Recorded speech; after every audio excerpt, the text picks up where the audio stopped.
Баршаңызға сәлем. Мен сіздерге бүгін қойдың төс етінен дәмді кәуап түрін ұсынамын. Ешқандай маринадты қажет етпейтін қойдың төс етінен кәуап.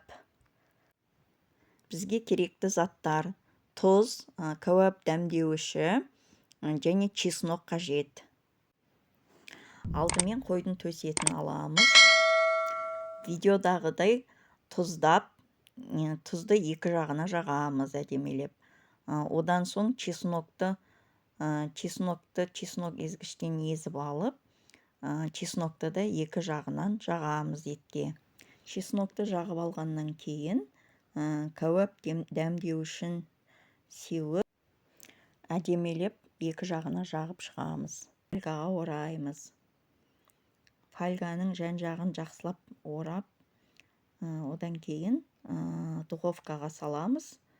Духовкада 200 градуста 1,5-2 сағат пісіреміз.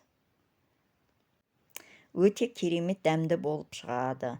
Егер балаларыңыз еттің майын жемейтін болса, осылай жасап беруге кеңес берем. Дәмді болғаны соншалықты балалар таласып майына қарамай жеп қояды. Видео ұнаса тіркеліп, қоңыраушаны баса кетіңіздер.